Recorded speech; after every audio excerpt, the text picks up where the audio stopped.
Este é o nosso segundo encontro. A Bíblia ensina que Deus se comunica. Primeira pergunta: como Deus se comunicava no início do mundo? Antes de haver pecado, com Adão, com Eva, os nossos primeiros pais, como é que ele se comunicava com a humanidade?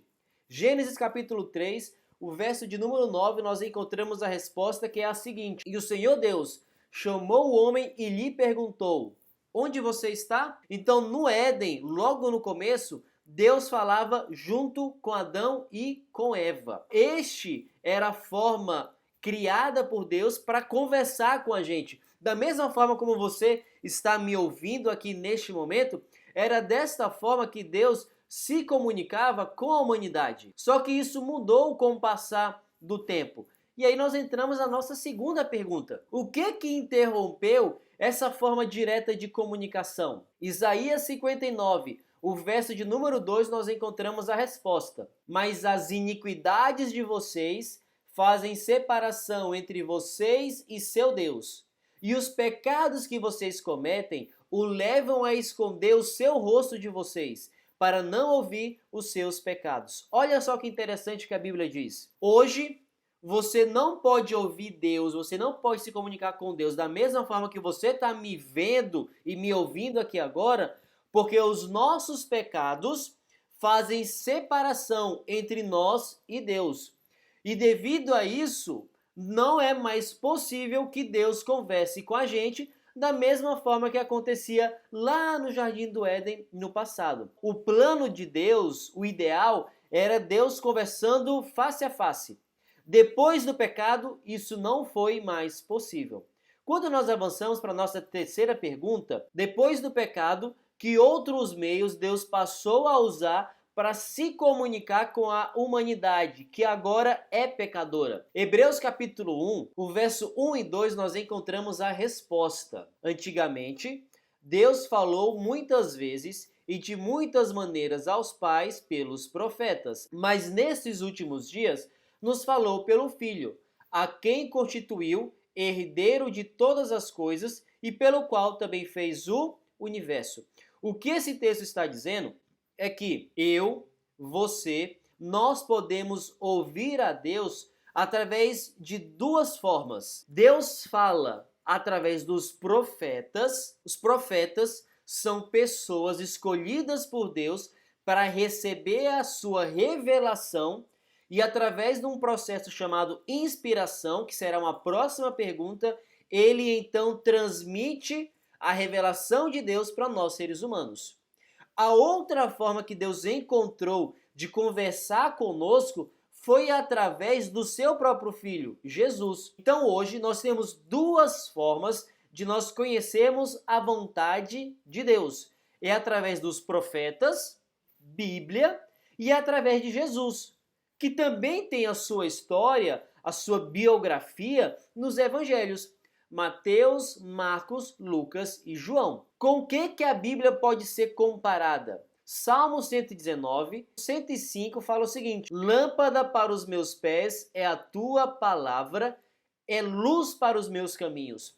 A Bíblia, ela é comparada com uma lâmpada. Ela é importante quando nós estamos à noite. Nós precisamos de uma lâmpada, de uma luz, para nós não tropeçarmos pelo caminho, para que a gente não caia num despenhadeiro. E isso é possível através da Bíblia. A Bíblia ilumina o nosso caminho rumo ao céu. Mateus capítulo 4, o verso de número 4, também diz o seguinte: Jesus, porém, respondeu: está escrito, o ser humano não viverá só de pão, mas de toda palavra que procede da boca de Deus. A Bíblia também é comparada com pão, com alimento. No Oriente, o alimento básico era o pão. No nosso país, o Brasil, o alimento básico é o arroz e o feijão. Se Jesus estivesse aqui hoje, ele diria: olha, está escrito, nem só de arroz e feijão viverá o homem, mas de toda a palavra que procede da boca de Deus. Então a Bíblia é importante porque é a forma que Deus encontrou de eu e você permanecermos não nas trevas, e de eu e você termos alimento para a nossa vida. Consegue perceber como é extremamente importante nós termos esse contato com a Bíblia? E é o que nós estamos fazendo aqui agora. Você que está aqui me ouvindo, me assistindo, você quer descobrir qual é a vontade de Deus para a sua vida. Parabéns, porque você está aqui agora descobrindo um pouquinho mais sobre o que Deus tem para falar para cada um de nós. Vamos avançar para a quinta pergunta? Já que na Bíblia nós temos os profetas transmitindo a revelação de Deus para nós, alguma parte da Escritura, da Bíblia, não é inspirada? Será que existe algum verso, algum capítulo, algum livro que não veio de Deus, é fruto da imaginação de algum ser humano? Dois textos bíblicos nos ajudam a responder esta pergunta. O primeiro deles é 2 Timóteo, capítulo 3, verso 16, onde Paulo diz: toda a Escritura é inspirada por Deus. Todos os 66 livros que nós temos na Bíblia, eles são inspirados por Deus. Em outras palavras, o conteúdo deste livro sagrado que nós chamamos de Bíblia, tudo o que nós temos aqui registrado, tudo isso veio de Deus. Algumas passagens são complicadas, algumas são mais difíceis, outras são mais fáceis, algumas nós gostamos mais, outras talvez nós não gostemos tanto. Mas independente da minha e da sua opinião, toda a Escritura ela veio de Deus. 2 Pedro capítulo 1, verso de número 21, porque nunca, jamais, qualquer profecia foi dada por vontade humana. Entretanto, homens falaram da parte de Deus, movidos pelo Espírito Santo. Nunca, jamais, é o que Pedro está dizendo. As profecias, as revelações que nós temos neste livro que nós chamamos Bíblia Sagrada, não veio dos seres humanos. Veio do próprio Deus. Os homens, os profetas, eles receberam a revelação de Deus, eles falaram movidos pelo Espírito Santo. Pedro, Jeremias, Isaías, Moisés, Daniel, Lucas, Paulo, todos eles são escritores bíblicos. Eles foram usados por Deus para compor o que hoje nós chamamos de Bíblia Sagrada. Mas em última instância, todas as mensagens que estes homens eles escreveram veio do próprio Deus. A pergunta de número 6, quanto tempo durará a palavra de Deus? Dois textos bíblicos nos ajudam a responder essa pergunta. O primeiro deles é Isaías, capítulo 40, o verso de número 8. A erva seca e as flores caem, mas a palavra do nosso Deus permanece para sempre. Aquilo que Deus revelou, a sua palavra, nunca deixará de existir. Ela irá durar para sempre. Mateus capítulo 5, o verso 17 e 18. Não pensem que vim revogar a lei e os profetas. Não vim para revogar, mas para cumprir. Porque em verdade lhes digo, até que o céu e a terra passem, nenhum i ou tio jamais passará da lei, até que tudo se cumpra. O Antigo Testamento deixa claro, aquilo que foi revelado permanecerá para sempre. E Jesus, o Filho de Deus, no Novo Testamento, ele reafirma o que o Antigo Testamento já deixa muito claro. Jesus, quando ele veio para o nosso planeta, ele não veio revogar a lei ou os profetas. E aqui eu quero explicar para você o que Jesus quer dizer. Quando ele menciona a lei, ele está se referindo aos 5 primeiros livros de Moisés, o que os judeus chamam de Torá. Torá, a tradução é lei. Eu não vim revogar, eu não vim acabar com a lei, isto é, os livros de Moisés. E aí ele continua, eu não vim revogar os profetas. Quem são os profetas? O restante dos livros do Antigo Testamento. O que Jesus está deixando claro é que ele não veio acabar com o Antigo Testamento.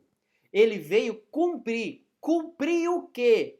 Aquilo que o Antigo Testamento havia profetizado, a vinda do Messias. E ele reafirma, até que o céu e a terra passem, nenhum i ou um tio jamais passará da lei até que tudo se cumpra. O Antigo Testamento ainda está válido até hoje. Sétima pergunta. A Bíblia, ela é digna de confiança? O que me garante que a palavra de Deus ela é confiável? Eu quero dar um exemplo para você.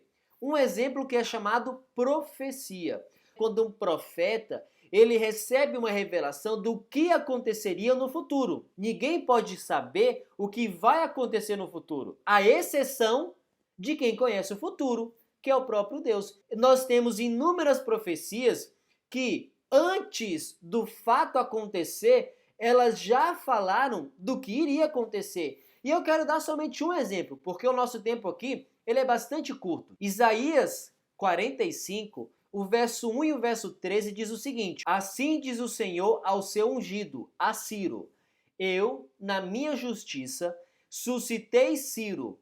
Ele reconstruirá a minha cidade e libertará os meus exilados. Esta profecia de Isaías, ele estava dizendo o seguinte: primeiro, Ciro, ele ainda não havia nascido. Segundo, Jerusalém estava num período bem crítico, onde o povo havia se afastado de Deus. E algumas pessoas, elas seriam levadas, e o que aconteceu depois num período chamado diáspora, os judeus, eles foram espalhados pelos impérios da época. Então, olha só o que Isaías está dizendo. Os judeus vão ser expulsos, mas um dia alguém vai existir chamado Ciro, e esse Ciro vai reconstruir Jerusalém e vai trazer de volta os judeus. E isso, como eu disse, aconteceu algumas dezenas de anos antes de Ciro nascer. Uma outra profecia, Jeremias capítulo 25, verso 12. Acontecerá quando se cumprirem os 70 anos. Qual é o contexto? Depois que Jerusalém e os judeus fossem expulsos da sua terra, eles retornariam depois de 70 anos. Isso se cumpriu. E você pode ver isso tanto na história quanto na sua Bíblia. O livro de Esdras, capítulo 1, o verso 1 ao 3, no primeiro ano de Ciro, rei da Pérsia, para que se cumprisse a palavra do Senhor por boca de Jeremias, a profecia do capítulo 25, verso 12, assim diz Ciro, o rei da Pérsia: o Senhor, Deus dos céus, me encarregou de lhe edificar um templo em Jerusalém, que fica em Judá. Aquele dentre vocês que for do seu povo, que o seu Deus esteja com ele e que suba a Jerusalém de Judá. Aquilo que Jeremias e Isaías profetizaram dezenas de anos antes do próprio Ciro nascer, essa profecia se cumpriu. Por que a Bíblia é digna de confiança? Entre muitas razões, porque o Deus que conhece o futuro, ele revelou a sua vontade para cada um de nós. Vamos para a oitava pergunta? Pastor Hugo, como é que eu vou entender a Bíblia? 1 Coríntios capítulo 2, o verso 13, Paulo aqui nos dá um princípio para nós entendermos a Bíblia. Disso também falamos, não em palavras ensinadas pela sabedoria humana, mas ensinadas pelo Espírito, conferindo coisas espirituais com espirituais. O que Paulo está dizendo aqui é que quando nós estudamos a Bíblia, nós temos que conferir o que a Bíblia diz sobre determinado assunto, que é o que nós estamos fazendo aqui agora, neste momento. Nós selecionamos vários textos para nós termos uma ideia completa do que a Bíblia fala sobre ela mesma. Quando você está estudando a Bíblia, às vezes você se depara com um assunto que é bem complicado, que você não está entendendo nada. Uma outra forma de nós entendermos a Bíblia é utilizarmos várias traduções da Bíblia. Por exemplo, esses textos bíblicos que eu estou lendo para você, eu estou usando a Nova Almeida Atualizada. Nós temos inúmeras traduções da Bíblia. Eu quero apresentar para você a Nova Versão Transformadora. É uma tradução da Bíblia que ela coloca o texto bíblico numa linguagem mais atual, numa linguagem contemporânea. Isso nos ajuda a entender a Bíblia. Vamos para a penúltima pergunta? Pergunta de número 9. Por que a Bíblia foi escrita? Romanos capítulo 15, verso 4. Pois tudo que no passado foi escrito, para o nosso ensino foi escrito, a fim de que pela paciência e pela consolação das Escrituras tenhamos esperança.